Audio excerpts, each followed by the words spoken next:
I want to introduce Ayya Anandabodhi, who we're very fortunate to have here, especially because she's offered to lead the morning Metta meditation.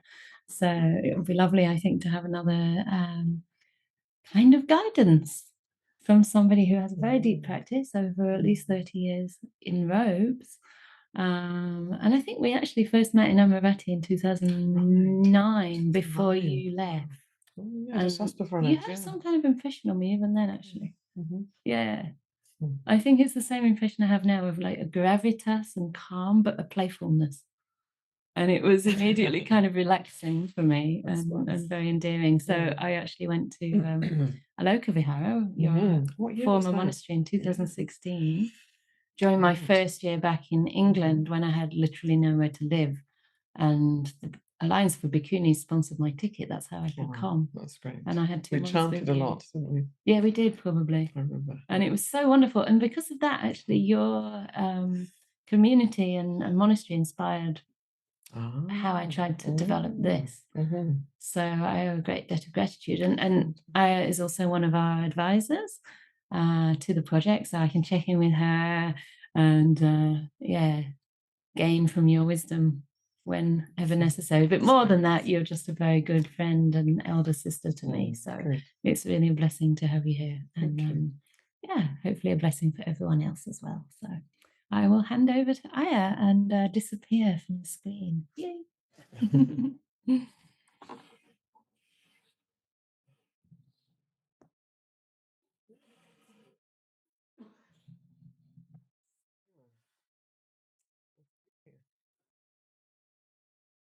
you hear me okay? Not very well. Try and speak up a little bit. So it's very lovely to be part of a regular, to dip in to a regular Metta gathering. It's such an important quality that the world needs, that individuals need, and the world needs at this time. And I feel like the more people who are generating metta for all beings, the better. And the Buddha, I'm sure you're all familiar with the Metta Sutta, probably. And at the end of the Metta Sutta, the Buddha says, he talks about all of these people, all kinds of different people that we should have metta for, that develop the heart of metta for all sorts of people, all sorts of beings, and for the whole world, loving kindness for all the world, Metancha Sambalo Kasmin. And then at the end, he says, whether standing, walking, seated, or lying down, when we're not drowsy, one should take care of this recollection of metta for all beings. So he's basically saying all the time, as long as you're not half asleep or asleep. But I think you can even actually generate it in sleep if you really developed that quality. But anyway, meanwhile, before then, to develop this heart of metta for all beings as an ongoing, sustained recollection. So I think it's something that often we do. People often do it at the end of a meditation, or or like I do. Maybe once. No, I don't mean but sometimes people maybe do once a week metta, or it's sort of a thing. That you'd like doing the metta. But the Buddha wasn't talking about it like that. He was talking about generating this heart, mind, citta, that's open to metta, and is and to keep kind of maintaining and recollecting and caring for that heart of metta throughout your day, with all of the different challenges that will arise. So I just wanted to give that context because I think that gets missed often. So let's find a posture for meditation.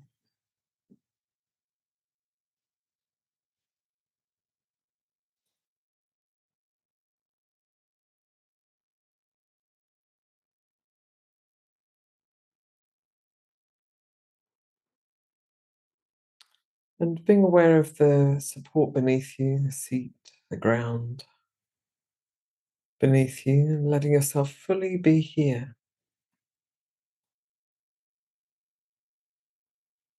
fully arriving right here in your body, in this moment. Just inviting a certain resting into the gravity. Actually, if you're feeling that it's dull and sleepy, that don't do that because it'll make you fall asleep. But if you're a little bit high, your energy's a little bit high, just really letting yourself rest into the gravity that's keeping you here on this planet at this moment.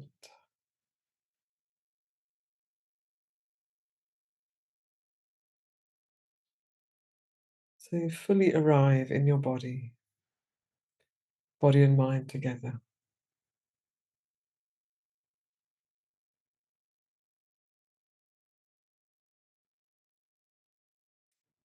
If you're feeling a bit sleepy, then maybe more of a sense of the space around you and then a sense of uplift with the in-breath. So we're always trying to find that middle way, middle path. If you're too sleepy, a little bit more energy, too agitated or excited, a little bit grounding.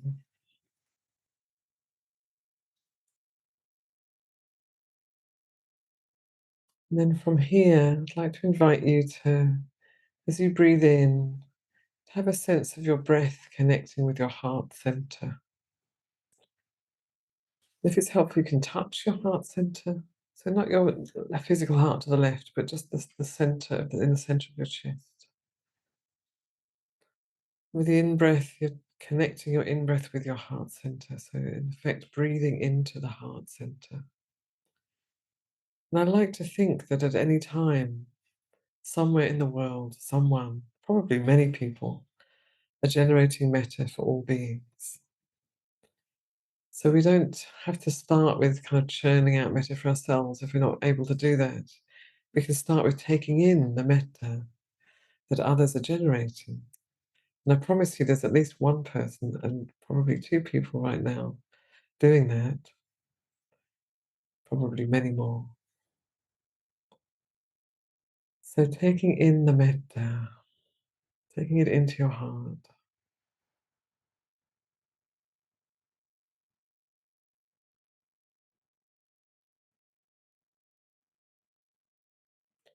Letting your heart be bathed with metta.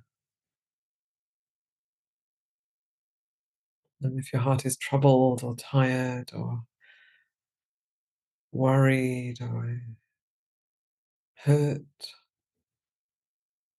then let it be bathed with this beautiful quality of metta. It's an energy.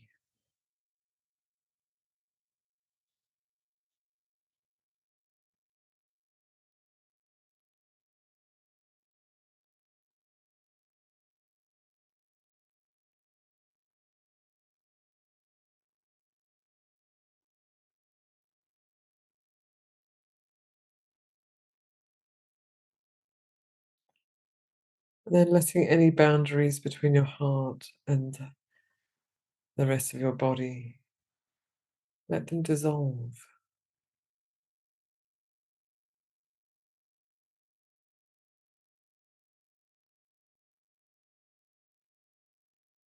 Noticing if there are any edges or boundaries or maybe a skin or a sense of leatheriness or whatever it might be. And just invite that quality of metta that you're breathing in to just dissolve the boundaries of your heart.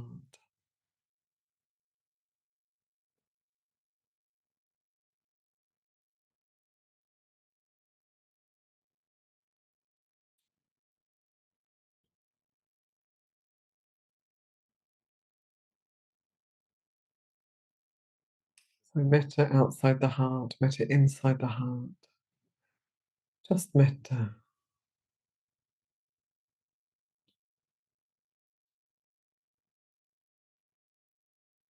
Permeable.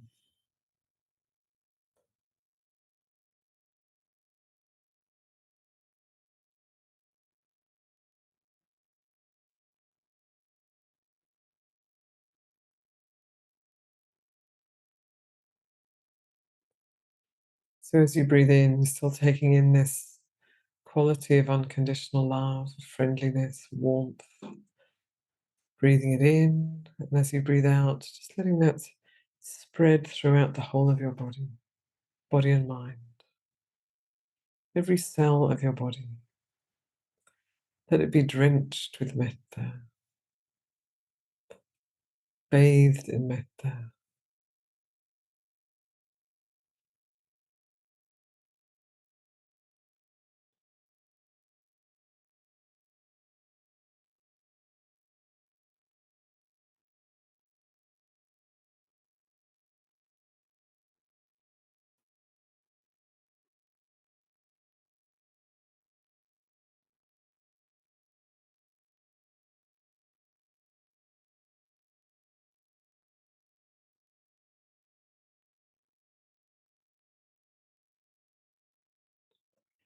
And staying present and steady, keeping your attention on this attention and intention to bathe every cell of your body, not missing any corner of your body. Just letting it all be bathed with metta.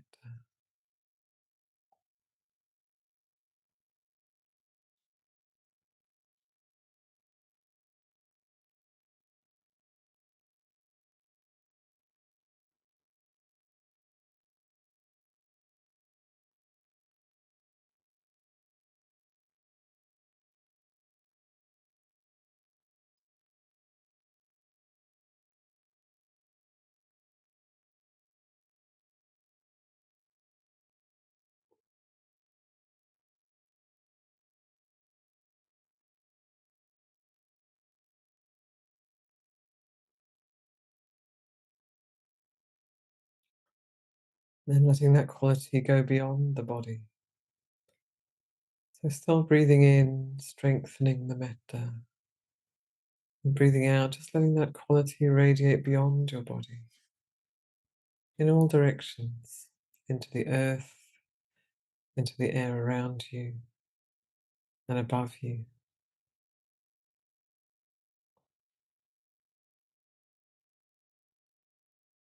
Each in-breath brightening the quality of metta. With each out-breath, just letting it naturally spread in all directions,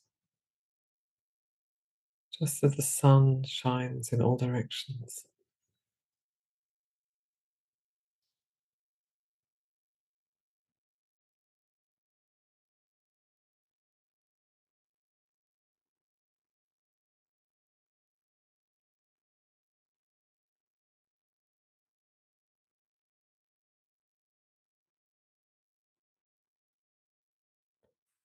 Not putting limits on it, not putting boundaries on it, just letting it be limitless, boundless. That limitless, boundless might be small, it might be medium, it might be great.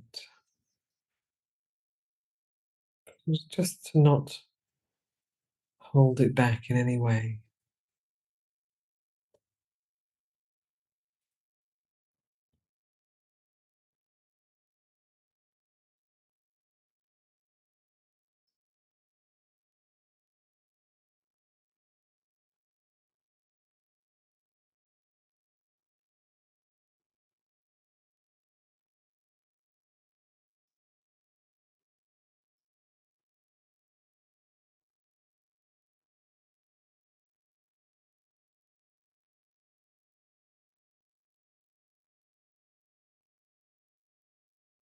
Maybe thoughts or feelings that arise, and just let them also be bathed with metta. And keeping your attention on the focus of metta at the center of your heart, radiating out through you and beyond you for the benefit of all beings.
So as we generate metta in this way, we let go of the story of me and mine for a while. There's just metta radiating, and the body is still here, the world is still here, it's all still here. But we're not in that small story of me.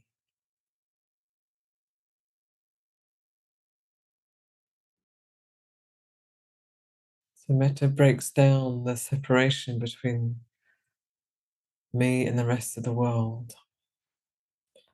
And it opens up the contraction of the heart. The heart contracts when it experiences, sees or hears difficult things, remembers difficult things, or if it's just self-absorbed. So with this metta practice, radiating metta in all directions, unconditionally, we move out of that small story into a beautiful and integrated reality. So metta influences the world. Mettancha sambalo kasmi. Metta for all the world.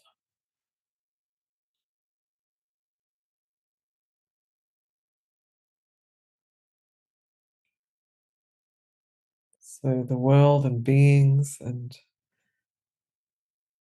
including you, need that metta. We need to be connected to that beautiful, warm, radiant, clear, unconditionally friendly quality. It is as real, or even perhaps more real, than the things that we get caught up in the world.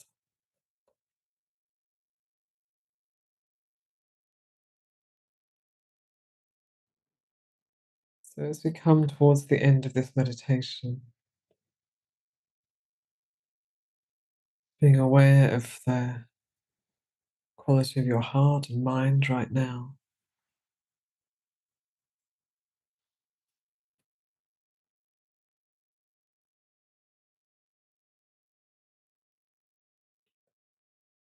being aware of your body, seeing how it feels to be here.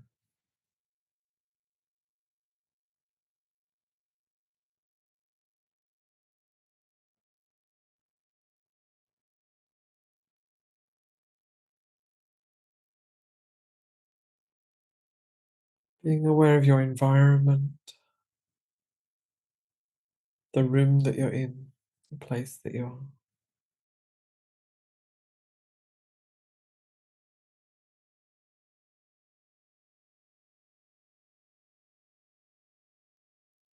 And you can, at the end of a metta meditation, you can end with the metta just radiating. Sometimes people find that difficult, that we end up being too open. And the world is at times a harsh world. So another alternative would be to gather the metta energy into the center of your heart, like a little, would it be, I see like a little ball of light. So it's right there, centered in your heart,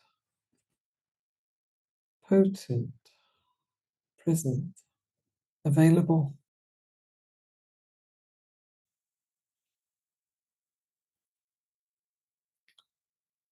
And you can let that rest there in your heart through this day.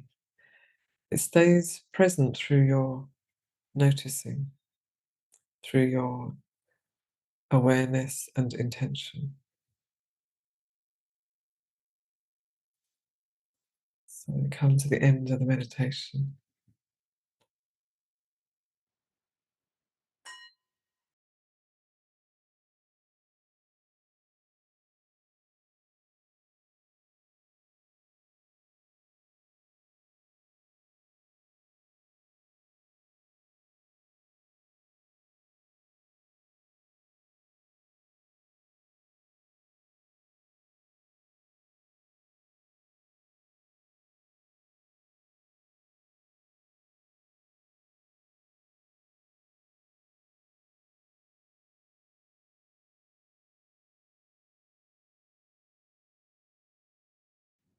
Yes. So if anyone has any questions or comments that they'd like to ask or add, very welcome.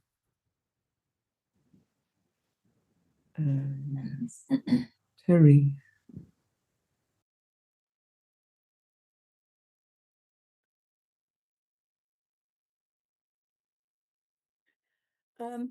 Thank you. I realise within myself I'm reasonably exclusive as to my metta giving. I think I'm an open person, but if in my sort of meditation, I realise I've got many areas that I fight to give metta to. Thinking of the world's condition, our political and military leaders. Very challenging. Yes. You know, the way the Buddha is teaching the meditation practice, particularly, I mean, actually in the Metta Sutta, he does really list all these different kinds of people. But in the meditation practice, which comes up again and again in the suttas, it's not really getting into the people. It's generating a heart, a citta, a heart mind of metta, for the that radiates in all directions. So I think this is something, I think when we think about, so it can be at the beginning really helpful to think about certain people, because there can be people who arouse metta, and then it helps, it's more access, and then there's people we are close to, people we love, people we know, people we like the sound of, that's easy. But the limitation of doing it with an idea of people is that then you've got those really difficult people, inevitably. So what do you do with them? So once metta is cultivated, you can also, intentionally send to the people who are really difficult. But the meditation practice that the Buddha's pointing to isn't like that. It's actually just generating this field of metta here in the heart center and letting it radiate out in all directions for the benefit of all beings. It's not getting involved in who, where, when. It's just radiating that quality out for all beings. So it's a very impersonal quality in some ways, but it's not cold in any way. It's warm, radiant, bright, loving, but kind of like the sun. It's not, the sun isn't saying, "Oh, I'll shine. I like Anukampa. I'm going to shine on Anukampa, but I'm not going to shine on those people, over there who are doing something.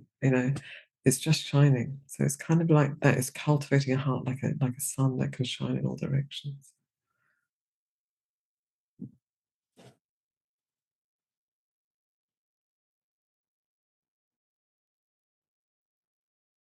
Love to hear from others.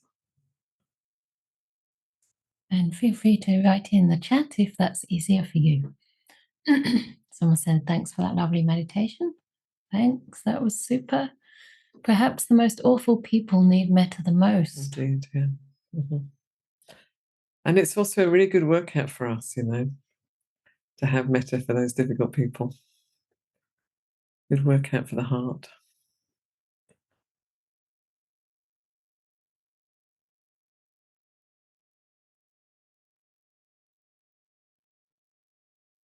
Very quiet. Yeah, they often are very quiet after this session. That's nice. But yeah, we have Vera. Vera, hello. Hi, thank you so much for the lovely meditation. For someone who's going through depression, what's the best form of metta meditation, or maybe some other form? Thank you. Yes. I think a very helpful one is to have a sense of taking in the metta, because metta is always being generated some way by someone. I think of it actually as just here. I don't know whether that's canonically correct, but in my experience, there is just metta. There's a field of metta all the time, and so rather than trying to generate metta when you're feeling oppressed by the depression, to take in that metta, to receive it, And to let it bathe you, to let it bathe your mind, to let it bathe the cells in your body, and to let it to let it be like an environment or a sort of a holding for you as you go through that depression. I also had very bad depression for years, on and off, and Metta was so helpful, you know. And sometimes when you're in that very low state, it's hard to generate, you know. So, but then you can just maybe think of Ayya Anandabodhi, you know, generating Metta. And then it's like, oh yeah, don't waste that Metta, take some in.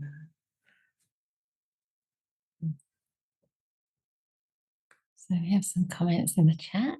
Hang on. Just scroll up. I found it very helpful to open up to receiving Metta radiated by others. Thanks for the lovely session. That reminds me of Bodhi Chitta practice. Felt I was floating in and out, back into the warmth in my heart. Valuable practice. Thank you. Thanks for the wonderful meditation. It helped release some pressure, find a bit more peace and ease. So lucky to have Ayya Anandabodhi with her wisdom and metta. Wow, lots of comments coming in. I'll keep reading through. So lovely to see and hear Ayya Anandabodhi again. May you be well. Thank you so much, Ayya. Sorry for being late. Connection problems. Thank you for leading. Finding metta meditation and chanting has helped me to conduct the right metta action with people around me that need it, as well as within myself. Thank you for everyone's company this morning. And another one, thank you so much for the meditation. If you want to come back to any of that. That's, you know, one thing with metta is I think it's very there's a lot of room for creativity. So, you know, the Buddha gives these very broad instructions about radiating metta unconditionally, unlimited, and this is a beautiful practice. But even within that, there's quite a few different ways one can pick it up. So I found it really helpful to experiment a bit. What works? Because it's I feel it's quite a vital quality for the path, and we all have, you know, like everyone has limitations of the heart, and you know, difficulties that they carry, and you know, just looking at the state of the world, you can just, if you just take in the news, you know, you can feel really depressed and oppressed. It's just one angle on the world. So we all have these kind of, you know, heavy things that are part of our experience of life, and so to generate this quality of metta that isn't oppressed by any of that, and that is transforming that is really important. And so to find your own way, you know, like for me, it was right from the beginning, it was taking it in. I used to think of it as just raining down, or even walking down the street, take in metta. You know, going from sitting on the bus, take in metta. You know, so but find your own way, what works for you to generate that, because it's really, really important. Yeah. And I guess I get a feel for the different characters a little bit as in the chat. It's like, yeah, we're all very different. And so to find what works for you. And thank you for your welcome and friendliness.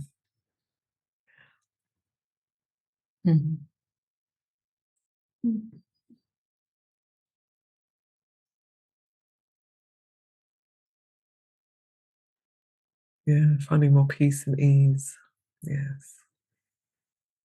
Releasing pressure. It does, because it's opening up the sense that it breaks down the sense of self and other, ultimately. Yeah. Sort of heals us here in the center and breaks down the otherness. Which I guess is one of the main obstructions to metta, isn't it? When we get into our kind of judgment of ourselves or others. Yeah. And start seeing them as different or even alien. Right. Or parts of ourselves we can't accept. You know, with that often. Yeah, and that can mean emotions, can't it? Can be emotions, can be stories from the past. Yeah. That's why I really emphasize that doing it on an energetic level, because that doesn't engage. It's not up here. It's directly in the heart, and it's different that way. There's another question here. If I want to generate metta, should I focus only on pleasant sensations? That's an interesting question. No, I wouldn't say so. I think to generate metta, you need to first of all have the intention of, have a sense of what metta is, and as a quality. So it's friendly, it's bright, it's warm, it's unconditional. It's very accepting. So to have a sense of that quality, and then as you bring that in, this is my way anyway. As you bring that in, you might find all kinds of stuff in here that isn't very pleasant, but you don't let that get in the way of the metta. You just let the metta meet that. So you can be present with the contractions, with the physical difficulties or whatever might be going on, emotional stuff. You can be present with that, but the metta is, you're bringing metta to that. So the emphasis is on the pleasant quality of metta specifically, not just any old pleasant quality, but it's not pushing out. It doesn't say, I can't have metta because I have a pain in my knee, or I can't have metta because I'm so hurt from a situation that happened, but it's bringing the metta to that. There's another comment. Thank you. I often find metta meditation can be quite energetic and then tiring afterwards. But taking it in was very resourcing. That's interesting. Yeah, there may be something about this shift from the metta practice to your ordinary life that's, because feeling exhausted afterwards doesn't feel, because the metta can give you energy. And see whether you can maybe contain that a bit before you come out of the meditation, so that you have it inside, so that you're not just radiating out for all beings and then exhausted. And I think that is something that can happen. I don't know if you don't have that so much in the UK, but in the US, you have these heating systems. You have forced air, where you heat up the air and you blow it through vents into the house, into the building. Do you have that here? No. No. We don't have that in the UK. And then and then you have radiant heat, so where you heat up something like a radiator, or if you've got a wood stove, maybe you heat up something, and then that radiates the heat once it's warm. So to practice metta like radiant heat, not like forced air. Because if we practice like forced air, we've got lots of energy, it's all going out, but then so you've got to generate it here, get some strength here of metta in your being. And then from here, then you let it radiate out. And so then when you come to the end of your metta meditation, it's all here. It's just maybe you're not letting it radiate out so much. It's just letting it resonate here in your heart and mind. We've just got a couple more minutes, but I'll just read through the last comments, because I always feel it's really beautiful to include everyone. I think we might have to move in here, some of you, to start preparing the food, but we'll just wrap up in 2 minutes. To me, hang on. Metta meditation calms me down and gives me much peace. I've added it before my daily morning meditation practice. Before, that's interesting. For me, in the beginning, metta was an abstract quality that I could not really recognize yet. Then it also cost me a lot of energy, but now I more and more feel it. Good. Yay. And Leslie, thank you so much, Ayya, for sharing your wisdom. So inspiring. Yay. Thank you. Sadhu, sadhu, sadhu. Thank you all for being here. It's actually quite a lot of people, 29 people here Lovely. today. It was really wonderful. And thank you on behalf of the whole community, but also for myself. It's really lovely to be guided in metta. And I was finding I'm bringing the metta to some bruised parts of the heart today. Important. Which I think I might not have felt had I just gone into the sending metta to others. So it was really lovely for me. So Great. So we'll unmute you now and wave goodbye. I think our next session is like Wednesday chanting and then Friday sutta discussion next week. So see you somewhere soon.